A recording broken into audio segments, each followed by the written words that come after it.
Years ago by Donald Curry, when Curry was a truly outstanding fighter.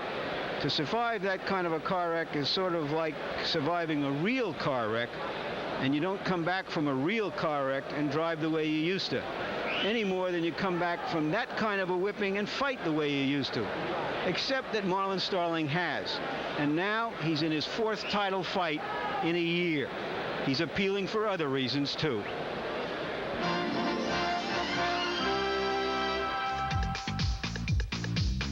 The day-in, day-out life of a fighter is anything but glamorous. It's a sport that demands hard work, patience, years of intense training, and above all, self-discipline.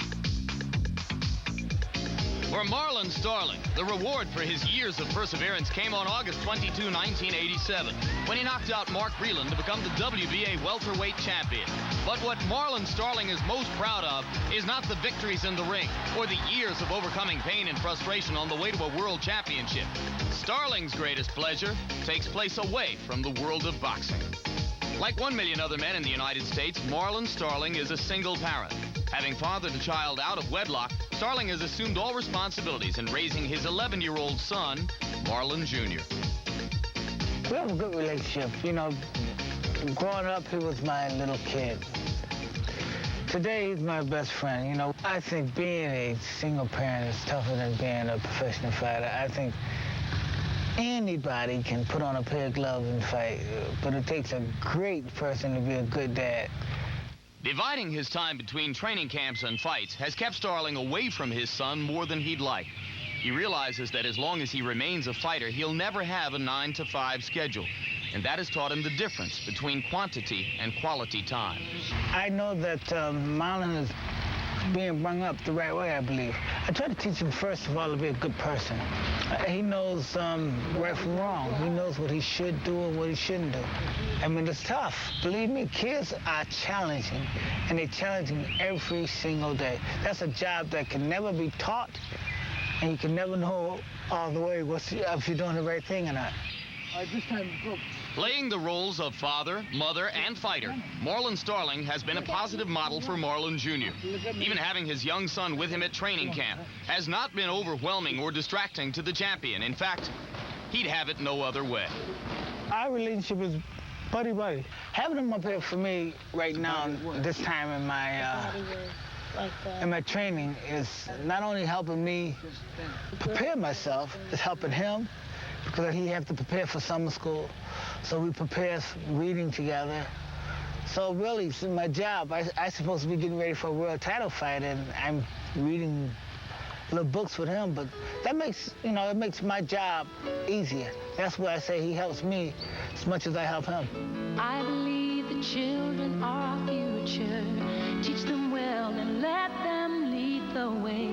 Show them all the beauty they possess inside. Give them a sense of pride to make it easier. Let the children's laughter remind us how we used to be. Everybody's searching for a hero. People need someone to look up to. I think being a single parent made me say to myself, thank God for mothers. You know, regardless of which way this bout turns out tonight or which way any bout turns out, Marlon's gonna be there.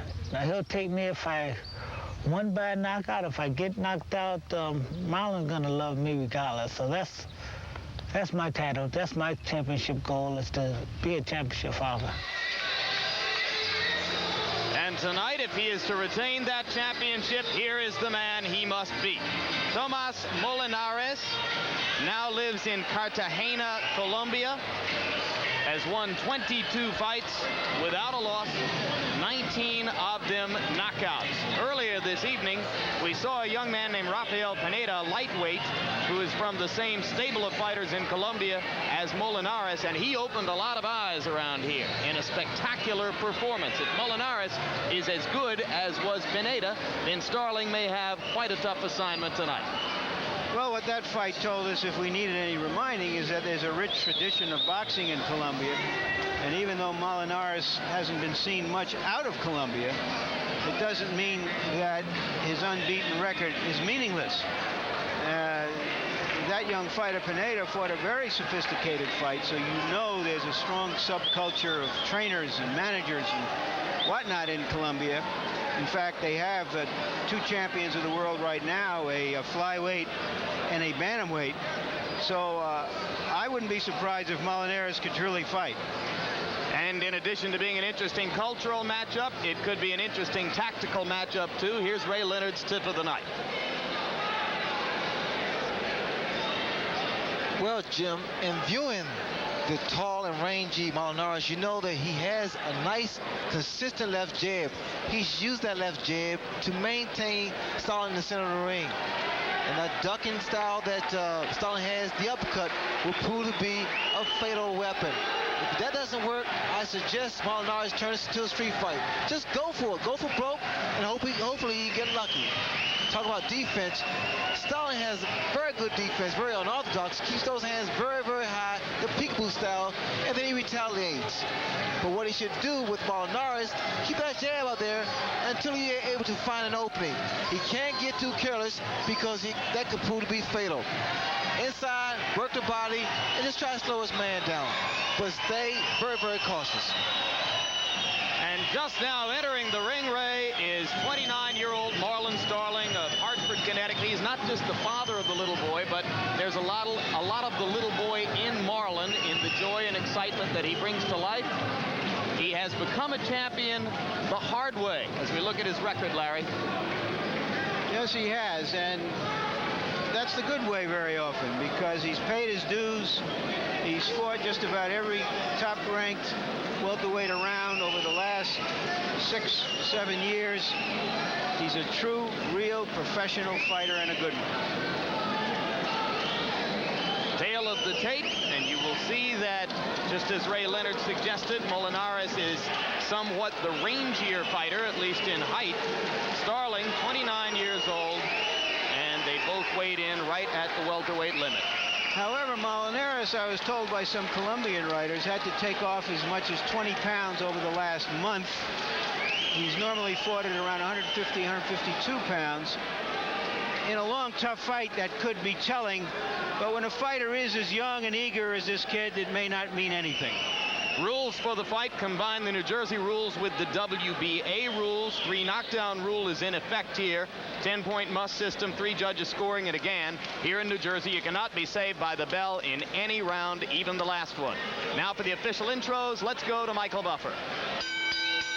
Once again, ladies and gentlemen, this bout is presented by Mr. Donald Trump's Trump Plaza Hotel and Casino and Main Event Monitor Productions in association with Cedric Kushner Productions. It is sanctioned by the New Jersey State Athletic Control Board Boxing Commissioner Larry Hazard and the World Boxing Association.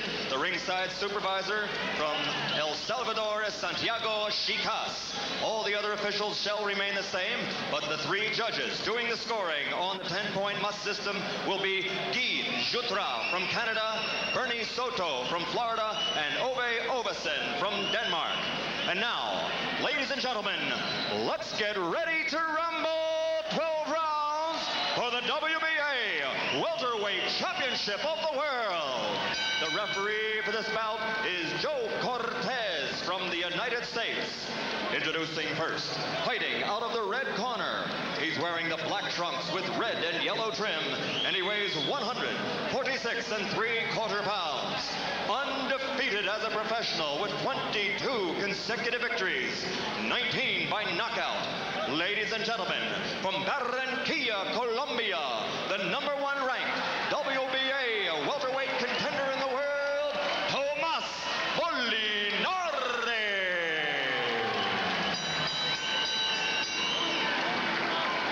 And introducing in the blue corner, wearing the red trunks with white trim, he weighs an even 147 pounds. As a professional, 43 victories against 4 defeats and 1 draw, 26 by KO. From Hartford, Connecticut, introducing the WBA welterweight champion of the world, Marlon Magic Man Starling.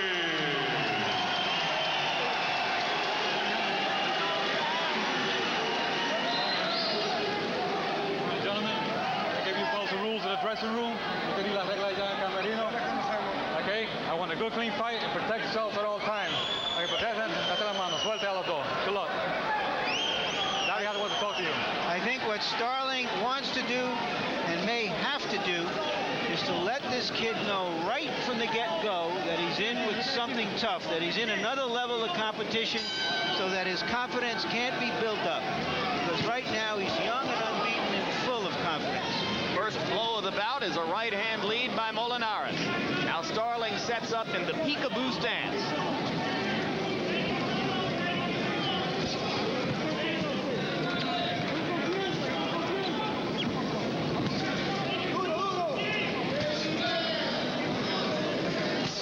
I'm seeing more boxing from Molinares than I've seen in his films and watching him. He scores erect, he's straight up, which allows Starling to throw his combinations and land them.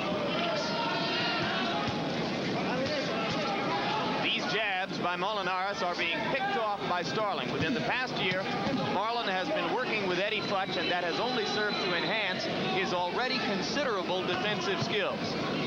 Well, working with having Futch in your corner is always a plus for you because he'll show you things that you normally have forgotten and not using. And here with Starling doesn't use it, is not using his jab like he should be. He needs to use his jab a little bit more to get a little closer. Here he's rushing himself. Neither fighter has landed a significant blow so far in round one.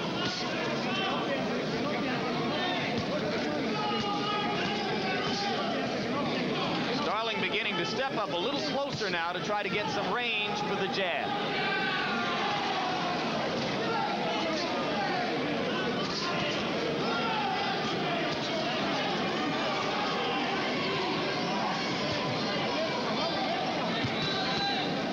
It's not easy to penetrate the defense of Marlon Starling. He keeps those hands very high.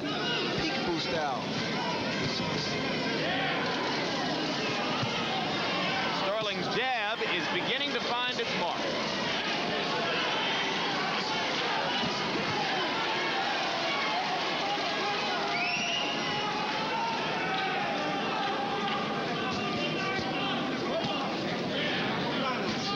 Well, see here, what you see in Molinares, he's just moving around, not really throwing a lot of punches. And the punches that he is throwing, they're straight punches landing on the elbows of Starling. The way to get around that, throw a body shot. You know, there he threw a body shot. Go around those punches. Work on the midsection, the liver shots.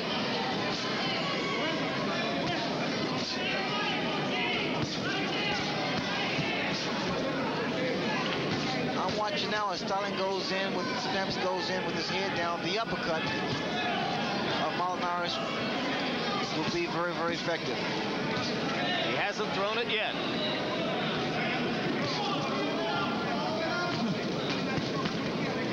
And now Molinares begins to try to go downstairs just as you suggested.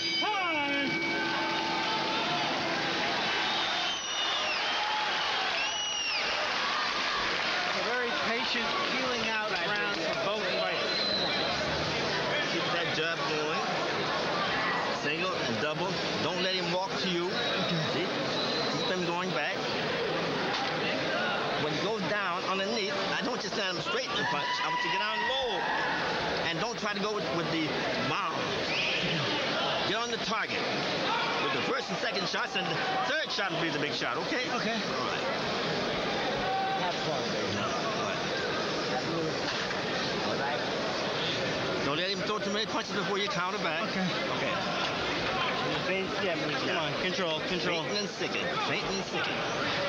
What I noticed in that round, Ray, is that Starling, who frequently is a manic kind of fighter and uses and sometimes wastes a lot of energy, was patient there, and that may be a sign of Futch's handling.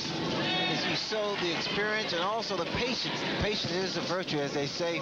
And he has to be patient against a guy, a young kid like this, Molinares, who's very, very aggressive and very cocky. Starling expended a lot of energy in the early rounds of his April 16 defense against Mark Freeland when many thought he had weakened in the late rounds en route to the draw. Some of us at ringside didn't believe that bout should have been scored as a draw. Eddie Futch in Starling's corner also indicated not to let Molinares get his punches off. Don't stand there and take punches and then come back. You be first. You initiate the tempo of the fight. And it looks as though Molinares has gotten the same instruction, Ray, as he becomes a little more aggressive and lands a right-hand lead.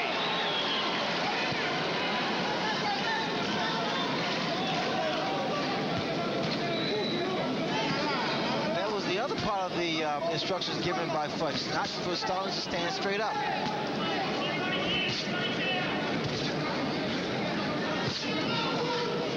Both fighters significantly more aggressive in round 2. Good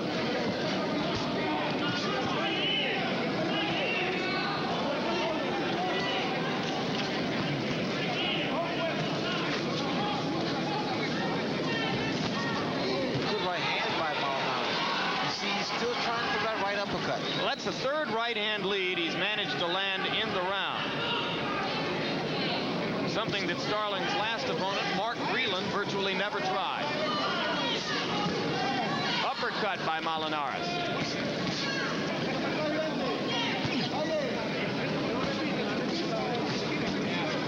Starling told me he watched the tape of Molinares maybe once or twice, and he always, Molinares looked the same. But here, I'm sure he's seen a different picture of Molinares.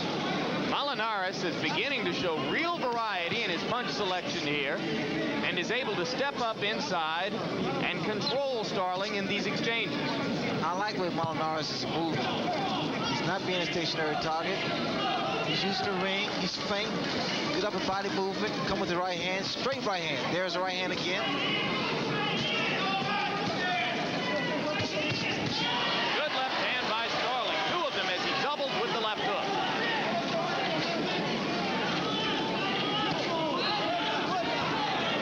And for the moment, that slows Molinares down.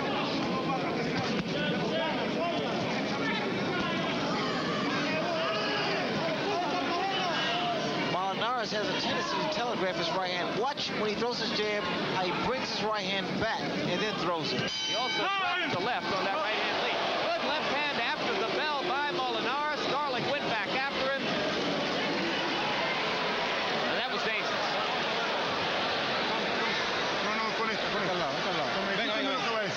This one, listen to what I'm going to say.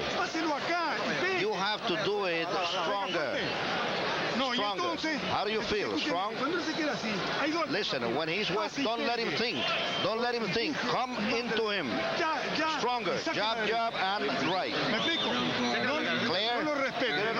You do not have any respect for him. In ringside, a gentleman that just came in, he is a former Olympic champion, a former undisputed heavyweight champion of the world, and former heavyweight champion, a gentleman and classy man, Mr. Michael Spinks, ladies and gentlemen.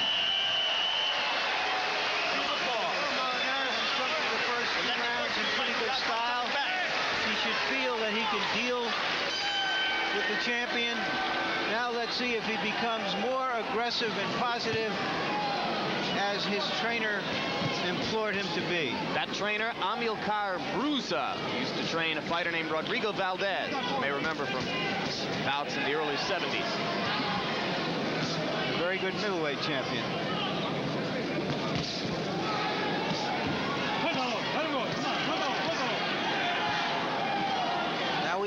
Now we see Starling really trying to manhandle Molinares, trying to load up with one big punch.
Starling is a little frustrated here.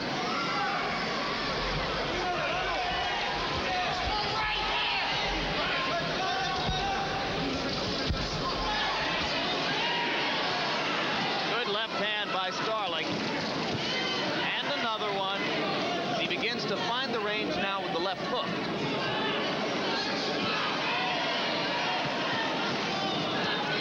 No solid or clean shots being landed by either fighter.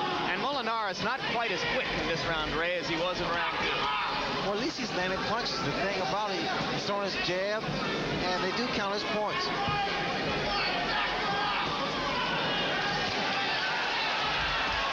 Right hand, 3 in a row to the glove of Starling, but they were glancing off the glove and onto the sole. It almost appears, Jimmy, that Starling's trying to make Molinares wear himself out. Throw all his punches, exert himself, and then he come on strong. Starling landed the counter right, and Molinares says, wait a minute, I'm going to reestablish command here.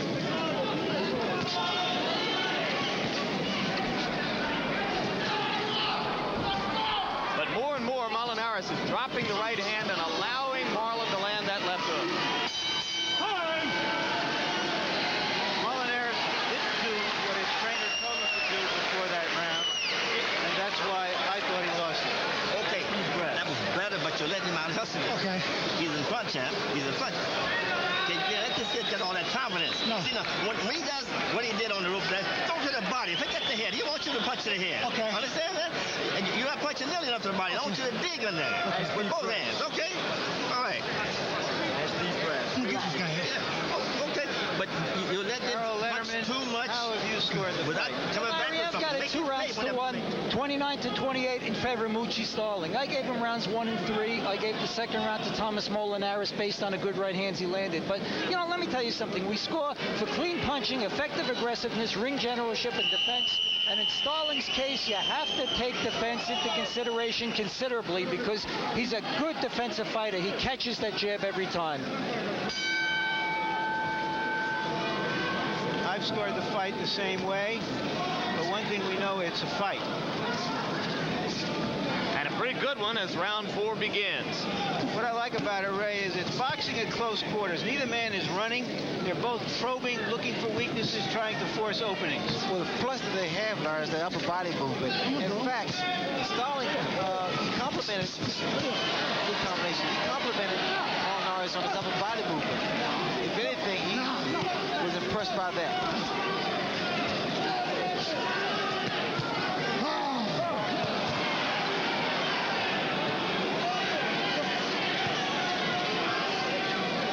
Which may begin to befuddle Molinares over a period of time is the gradual discovery of how strong Starling's chin is. This man has taken many of the best punches which could have been dished out in the welterweight division, and he hasn't been down. Well, the key is maintaining this pace.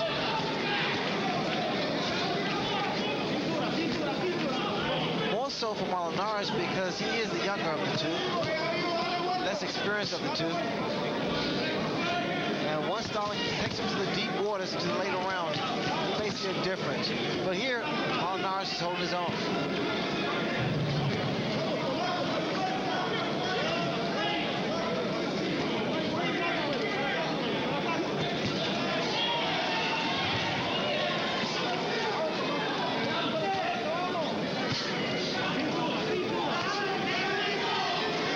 Right hand lead by Starling landed. Going back to the jab, which was effective in round 1. And scoring with it. Molinares beginning to stagger just a little bit, losing some of the resiliency in his legs.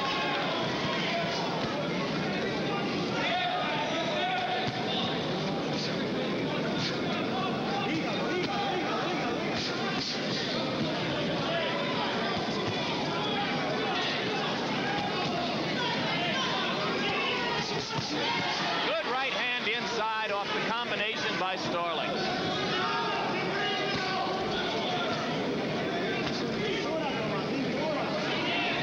Remember, Ray, when Fudge said the third one would land, that's exactly what happened in that combination. Because he's not just loading up with one punch, he's throwing in combinations. Too many times fighters make the mistake of trying to load with one punch. You got to throw a combination. Good cover right hand by Starling. And the left that followed. Molinares comes right back with the right, but Mucci is blocking most of these punches now with his gloves. Watch the lead-off right by Starling. Give a little feint and drops the right hand. There it is again. There it is again. Very good round. Starling, I thought he really established in that round that he was the boss. We'll see if he can sustain it.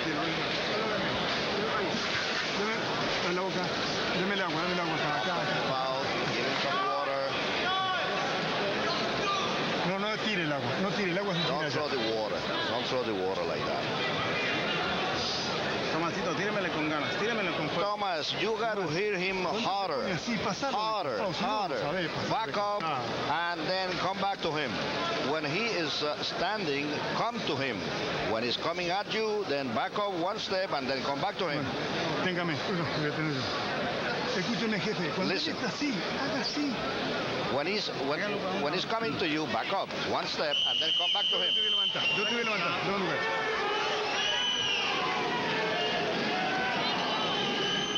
This may be a crucial round for Molinares. He's got to somehow establish the fact that he's not being dominated. Because if he's dominated, not only does Starling know it, but the officials start to feel it. And if it's a close round, the officials will give it to Starling. He must come back and establish something in this round, otherwise find himself well behind in a lot of different ways. And you heard Brusa telling him to gain power by stepping back and then coming forward at Starling. That will give Starling the chance to keep backing him up if Marlon wants to be aggressive and go forward. I'm watching the way that Starling's peppering his man with a jab, lead off right hand. In fact, Molinares, talking to him, I asked him whether or not he's been knocked down. He said no, but he's been cut. But he would not disclose where he was cut. And that jab is really, really frustrating and aggravating Molinares. And Marlon's beginning to step in and throw him around the ring a little bit. Good right hand inside by Starling. The left as he stepped away. A lot of these punches are landing. Starling, meanwhile, continues to block most of what Molinares is now throwing with his arms, his elbows, and his gloves. Molinares appears to be wearing down just a little here. A little less steam on his punches. Here are signs of desperation throwing those looping right hands. Yeah, the right hand is ringing down. Look at Starling peppering the face of Molinares. Marlon's having fun in there, Ray. Now here is confidence. Here is a man, a champion, that knows exactly what needs to be done. And he wants to do it now.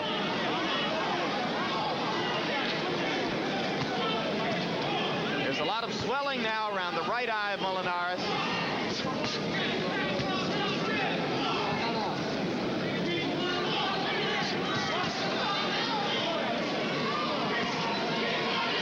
Starling loves to combine the body shots with a looping overhand right.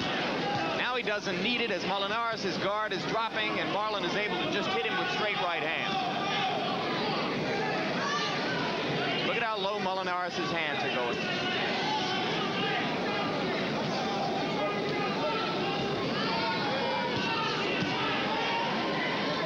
It must be frustrating, Ray, that when a fighter is throwing so many punches and they're almost all being blocked. And they're arm punches too, Larry. It's just a matter of time here. He's starting to wear his man down. Starling now is showing the experience that he has, working the body, throwing combinations, punching with both hands. And becoming more dominant with each passing round. Oh, he buckled Molinares just a second there. This is a brilliant exhibition of boxing by Marlon Starling right here in round 5.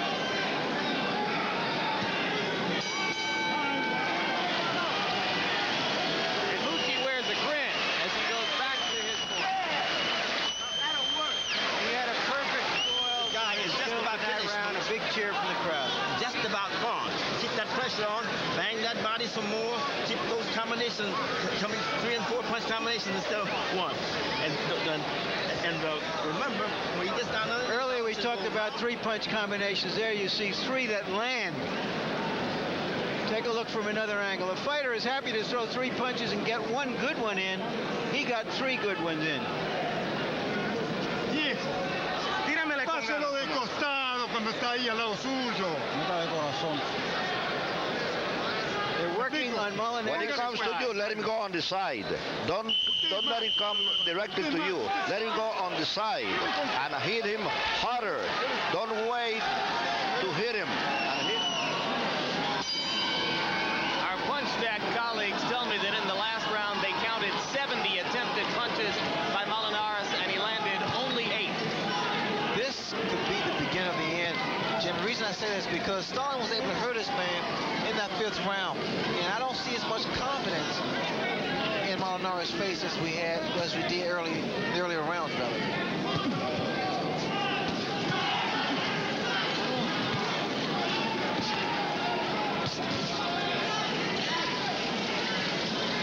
Starling's putting a lot of body behind his punches. Well, 2 rounds ago, you heard Brusa telling Molinares to back up and then come forward. He's doing the backing up half. All of those punches were blocked.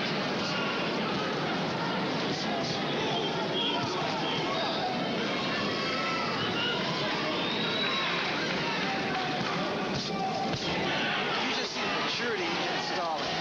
He's so much stronger than Molinares. He just started to pick his man apart.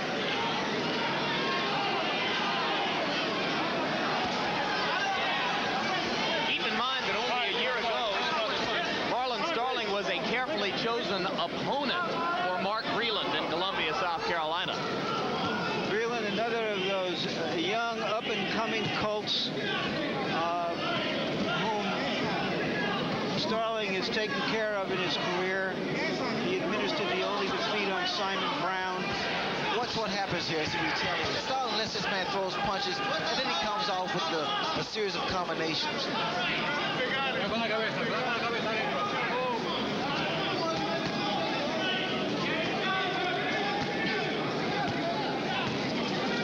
Now what's Starling doing? He's throwing his combinations. Not all those punches are not really hard. He wants the 3rd or 4th punch to have an impact. Just trying to get a feel for his man.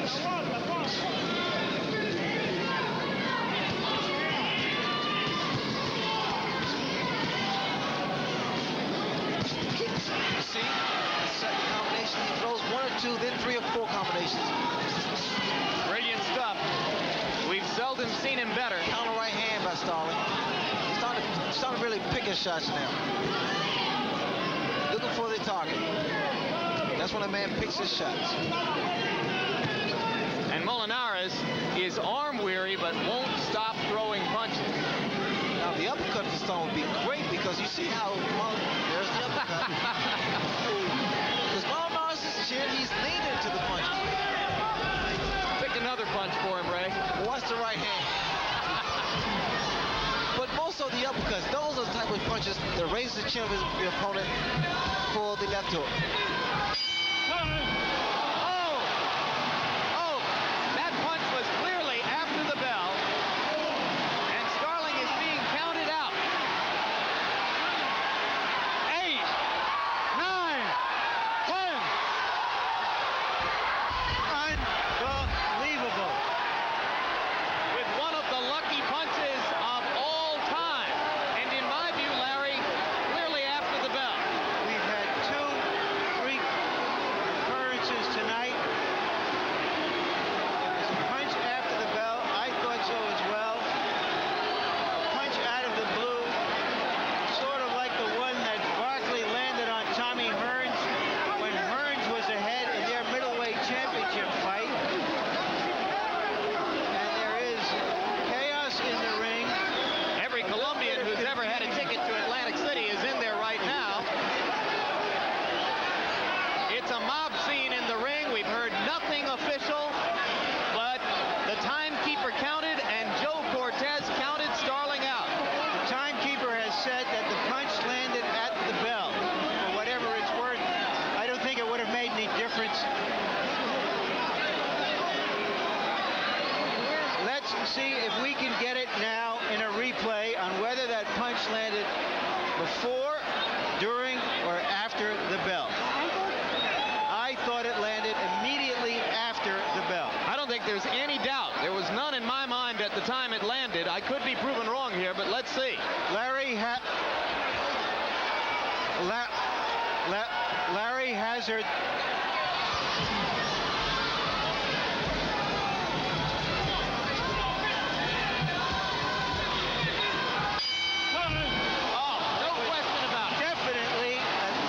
Second after the bell. He launched the punch well after the bell had sounded.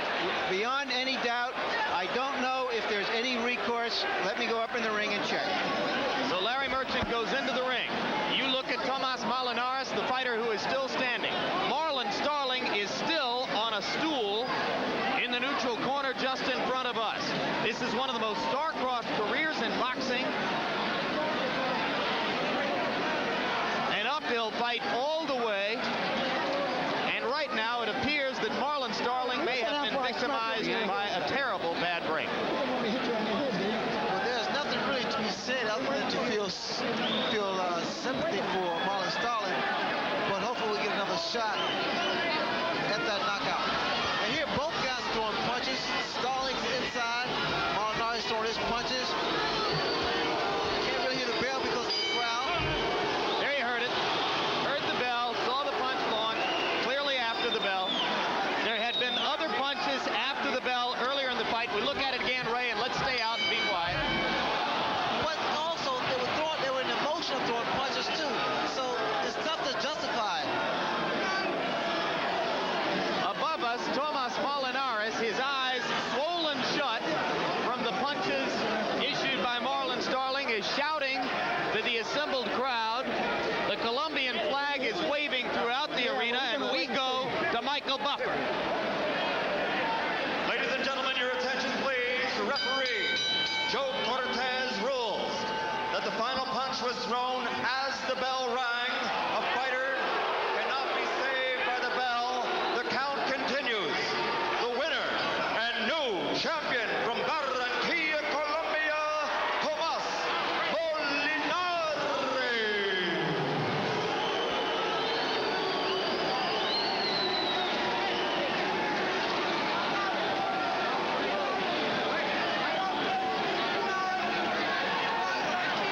It is a human sport, Ray, and it is subject to human error. And I believe we have just seen one. Larry Merchant is standing in the center of the ring with referee Joe Cortez. And I'm going to throw to Larry right now. I don't know if we can get a camera shot, but Larry, you go. All right. I'm with referee Joe Cortez. Joe, how did you see the punch? Well, the punch was in motion at the bell. Molinares threw the punch. And as it was the bell was ringing, the punch was already in action, and he just banged him and tagged him. I have to count. What would you say if we showed you a replay and it showed that the punch was launched after the bell? Well, I'll tell you, I'm human. I saw the punch as they were already in progress when the bell rang. The punch is already in progress, and he got tagged. Thank you very much, Joe. Just one thing. I do want to tell you that Marlon Starling's handlers have stated that they will protest this fight. Jim? Great.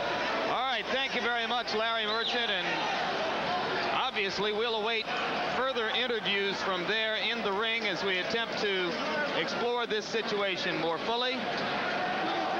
Marlon Starling is having the bottom part of his leg wrapped and taped. Apparently he suffered an injury. I don't know whether that occurred as he fell from the punch or perhaps as the melee broke out in the ring following the fight, Ray, because there were literally hundreds of people who were trying to get into the ring. And right now, through interpreter Tito Alba, Larry Merchant will chat with Tomas Molinares. Larry? Tomas Molinares. Tomas, would you explain what happened from your point of view? ¿Quieres explicar desde tu punto de vista qué fue lo que pasó? Bueno, la verdad que al principio nos estaba un poco descontrolando por las manos, pero en ningún momento perdí la calma porque yo tenía las palabras más que todo en mi cabruza. Imagínate, un mes y medio insistiendo lo mismo, la misma cintura y que tenía que ser la mano derecha poderosa. Al fin todo salió bien. At the beginning I was a little bit out of control, but as the fight went on, I got more confidence because of my manager and my trainers telling me what to do, and I was trying to follow exactly what they were telling me to do. There's some dispute about whether the punch was thrown at the bell or after the bell. How did he see it or hear it? Se dice que el golpe se lo diste antes de la campana o después de la campana. ¿Cuál es tu opinión? Antes de la campana. Before the bell. Thank you very much, Tomas. And now back again to Jim and Ray. And Larry, right now, to add to the freakishness of this situation, Marlon Starling is having a broken leg wrapped. We do not yet know how Marlon Starling sustained a broken leg, but a stretcher has been brought into the ring. His leg is being wrapped and set by doctors at this moment as Eddie Futch holds the hand of his fighter. And with a broken leg, Marlon Starling is prepared to exit the ring. And you hear him saying, "I'm not going to go out on the stretcher." I can walk out. I'm not going out on the stretcher.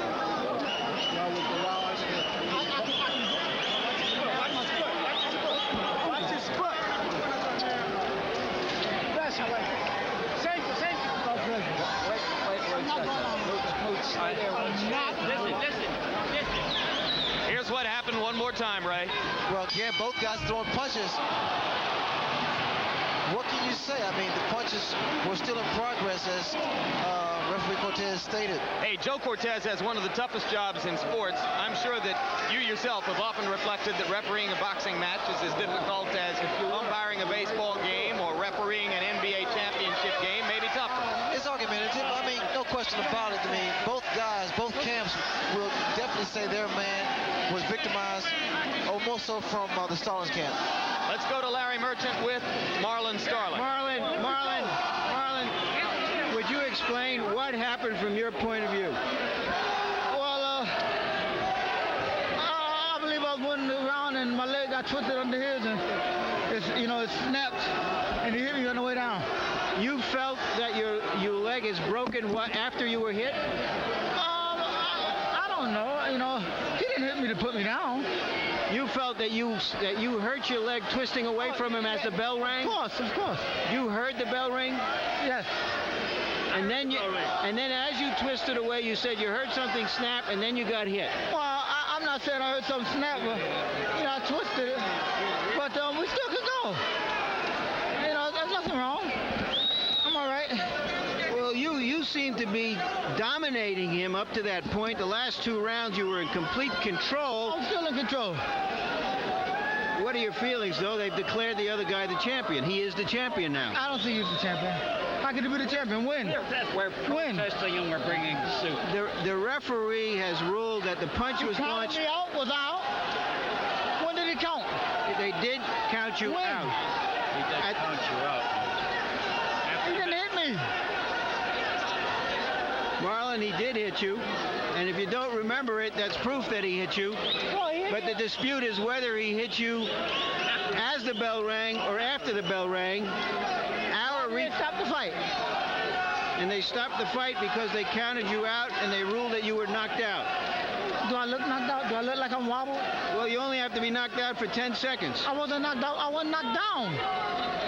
What have your doctor told you? Has he told you that he thinks you have a broken leg? Did they want to take you out? I didn't talk to the doctor. I can go another round. Thank you, Marlon. Once again, I want to point out that the handlers of Marlon Starling are going to protest this result. They say they're going to bring suit.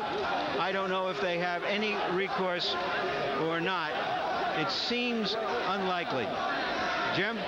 All right, Larry, now let me communicate directly with our producers at this moment. New Jersey State Athletic Commission Chairman Larry Hazard is now standing at ringside with an HBO headset on, looking at one of our monitors, and obviously his interest is in seeing a replay of this and attempting to determine in his own mind whether the punch was thrown before the bell sounded. So if we can, I think it might be useful, as you look at Larry Hazard there, to once again replay the final punch and the final sequence in regular speed. Ray Leonard and I will stay out, and let's see if we can give Larry Hazard an idea of what happened at the end of this bout.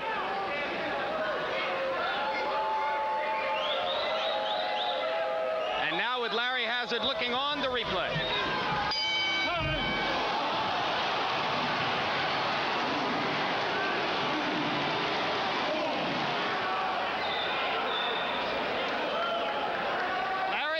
Larry, before you step up there, Just come down here and do me a favor and tell me exactly what you saw. When the bell rang, the punch was in motion.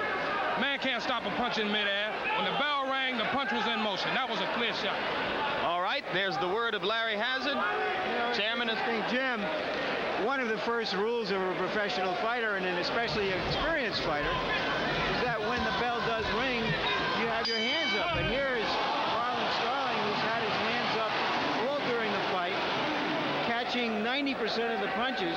And at that exact moment, when he has to have his hands up, for some reason he didn't. Now, he says he was twisting away and he heard something snap. I can't attest to that. But obviously, he was hit with a punch like that, which is not uncommon. All right, Larry Hazard's got the headset back on and wants to look at it one more time. So let's try it again. No, wrong headset. Wait a minute. Wrong headset. Let's get him an announce headset. Larry, put that one on. All right, one more time in regular motion.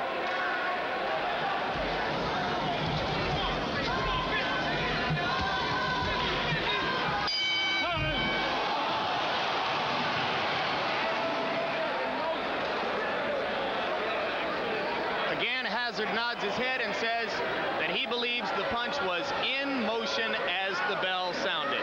Well, this one they will talk about for quite some time. Larry just made a point, Ray. I want you to comment on it. The point being that a fighter must protect himself at all times, even when the bell is in the process of sounding or has just sounded. You agree? Oh, no question about that. I mean, those are rules that you're given in the dressing room. Those are rules that you've grown up with. The fact of the matter was, as I saw it, that the guys were still punching. The punches were in motion. When, at the time of the delivery of Molinares' punch, his head was down and he had delivered that overhand right. I'm sure Starling's going to protest it, but again, he was in shock at the time. He couldn't express himself. So what we have seen is a rather bizarre evening of boxing in Atlantic City. 2 World Welterweight Championship fights, and both of them will wind up with strange and memorable endings. Larry Merchant, we came here looking ahead to potential unification somewhere down the road of 2/3 of the Welterweight Championship. 1/3 of it still belongs to Lloyd Hunnigan. 1/3 of it now belongs to Tomas Molinares of Colombia. Simon Brown was here to watch what happened. Your final thoughts on what took place here tonight in Atlantic City? Well, I've often called boxing the theater of the unexpected, but this time we took it to a ridiculous end. Among the other ironies of this second fight is the fact that Marlon Starling has never been knocked down, much less out. And here in a fight that he's clearly beginning to dominate and just sort of counting up the punches, he gets caught. And of course, that's one of the things that makes boxing the dramatic sport it is. You can hit a 5-run home run. You can be down 4-0 and come up and hit a 5-run home run and win the game. And that's what happened. And the first fight, of course, was another freak incident. So all I can say is, did they call this double trouble, this card? We had double trouble. More grist for the mill. Before we go away, gentlemen, let's just settle one thing. I don't believe that punch was launched before the bell had sounded. In fact, I think that the punch was launched after the bell had sounded. But all of us are going to have individual opinions about that. Ray, how did you see it? Well, I thought the punch was in motion. I mean, I thought it was a legitimate punch. It's just unfortunate that Starling was caught with it. And do you believe, Larry, that it was launched before the bell? From what I saw, I would have to go in a room and carefully watch it. But it was so close that, as you said, human error, if there was error, and maybe there wasn't. In any event, he was supposed to protect himself. He had never been knocked down or out. He didn't protect himself. He was knocked out. He himself didn't even know he had been hit, as we heard him say. The theater of the unexpected. I'll tell you what we're going to do. Before we go away, we're going to take a look at that decisive punch one last time, and this time we are going to attempt to freeze the action at the bell to see where Molinares' hand is. So let's see what that shows us.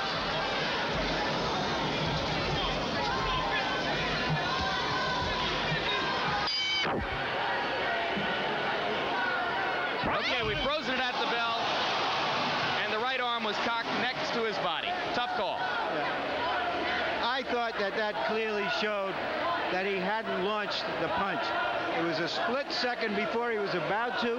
It's understandable that he couldn't stop it, but I don't think there's any doubt that he hadn't started it until after that bell hit. You, Ray? The bell had rung, no question about it, but he still was in the process of throwing a punch. It's tough to stop a punch when it's in the motion. I'll stick with what I said. A human sport, like all of them, subject to human error. I personally believe we saw one tonight.